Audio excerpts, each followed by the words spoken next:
Hello guys, welcome back. Today we're going to be having a look at the Abbasid Dynasty and how they differ to all the other civilizations, and we're going to have a little look at their tech tree. But before we begin, I just want to quickly say that there is an affiliate link in the description of the video. Should you wish to buy Age of Empires 4, you can get it a little bit cheaper there than you can on Steam. So do check it out. But now that's out of the way, let's dive in. So the Abbasid Dynasty is rated as a 2-star difficulty civilization. It has specialisms in research, anti-cavalry and golden age. The Abbasid Dynasty pursues a flourishing golden age by concentrating structures around their House of Wisdom, allowing them to unlock significant economic advantages. The House of Wisdom also drives progress through the ages and grants access to advanced technology. Abbasid camel units are experts at countering enemy cavalry. So these are definitely going to be the anti-French civilization. So looking at their unique traits, they are cavalry fighters, which means that they're particularly good at countering cavalry-based armies. They have the golden age, so build towards your civilization's golden age, improving research, production and gathering speeds. Pursuit of knowledge. Embrace the Abbasid's pursuit of knowledge through the unique technologies located in their House of Wisdom structure. Then having a look at the general civ bonuses, they gather from berry bushes 25% faster but cannot gather from boar. Infantry units are able to construct rams and siege towers without researching siege engineering. Advance in ages by building wings from the House of Wisdom. Nearby buildings gain +5 fire armor. Enter a golden age to speed up resource gather rates, research times and production speed, and docks are 50% cheaper.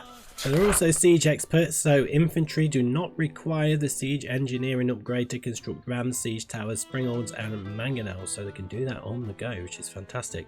And the unique units are the camel archer and the camel rider.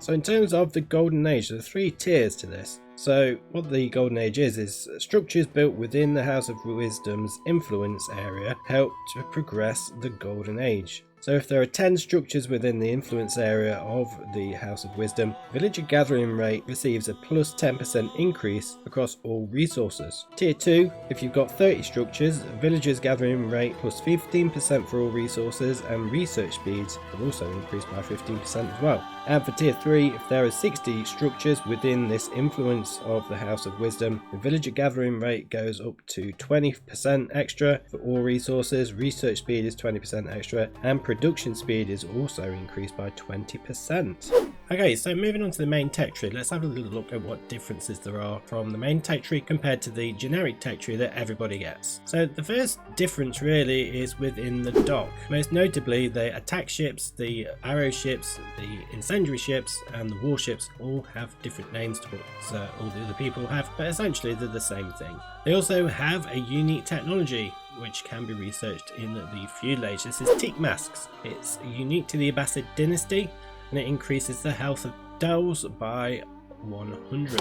So moving on from there, we have the archery range. The only difference with this one is the addition of camel archers, which can be trained in the feudal age and upgraded throughout the ages. So the camel archer is highly mobile and durable ranged unit, effective against all cavalry, has bonus damage versus spearmen, causes enemy cavalry to deal less damage, but it does have quite a high cost. There's such a big food cost there of 180 food. Moving on to the stable, the only addition here is the camel rider. They do have lancers as well, but that's just the generic knight reskin. But the camel rider is a highly mobile and durable melee unit, effective against all cavalry, has bonus damage against cavalry and causes enemy cavalry to deal less damage, but again it has quite a high cost with 180 food there. This is recruitable from the castle age. Moving on to the siege workshop, the only real difference here is the addition of the culverin. It's not necessarily a unique unit, but only select civilizations do have the culverin. This is a long range cannon made for destroying siege equipment, has bonus damage against siege weapons, attacks without having to be set up, but it does have low damage to building. And the only other additions in the main tech tree are just the renaming and reskinning of the monastery and the university mosque and madrasa. Now we need to have a little look at how the Abbasid Dynasty advances through the ages. It doesn't necessarily have separate landmark buildings, it just has the one, House of Wisdom, which is going to prove to be quite difficult when there is a landmark victory in place. However, the House of Wisdom does gain extra health throughout the ages, so it will be a lot more difficult to destroy. Essentially, with the House of Wisdom, to advance to the next age, you have to build a wing, and there are 4 possible choices. So the first one is the culture wing. You then have the economic wing, the military wing, and the trade wing. So starting off with the cultural wing. you will get access to the preservation of knowledge technology in the feudal age. This reduces the cost of all technology by 30%. In the castle age, it has medical centres which you can research. This means that keeps heal nearby units for +2 health every 1 second. And then for the imperial age, they have faith. Imams can convert units without holding a relic, but can only target a single unit. That's actually making the imams like monks in every other Age of Empires game.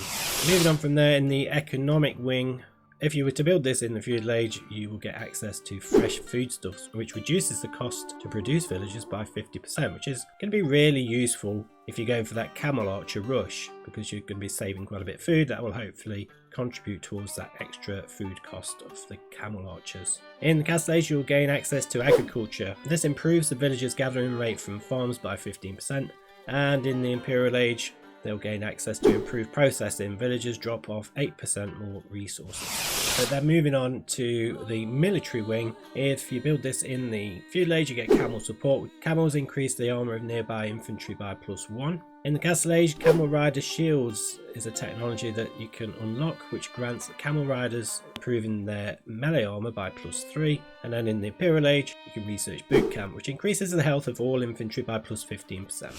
And then finally, we have the trade wing. If you build this in the feudal age, you'll get access to spice roads. This increases the gold income from traders by +30%. In the castle age, you'll get access to armoured caravans. This grants +5 armour to traders and trade ships. And then finally, in the imperial age, you'll get the Grand Bazaar. Traders also return with a secondary resource. This resource is 25% the base gold value and is set at the market. So I feel as though the trade wing is probably one you're going to research later on in the game, unless you go for a boom in economy. And there's also 4 other technologies that you can research in the House of Wisdom. In the feudal age, you can research phalanx, which increases the attack range of spearmen by 100%. In the castle age, you can research camel handling. This increases the movement speed of camel units by +15%. And finally, in the imperial age, you can get camel barding, which increases the armor of camel units by +2, and composite bows, which reduces the reload time of archers by -25%. And you would assume that applies to the camel archers as well. But that's it for this one, guys. Do let me know in the comments what you think about the Abbasids. Which civ are you going to be choosing to play, do you think? Do check out the playlist on the screen now to find other tech tree analysis videos for all the other civilizations, as well as the main generic tech tree. Don't forget to like the video and subscribe for more Age of Empires 4 content. Cheers guys, I'll see you on the next one.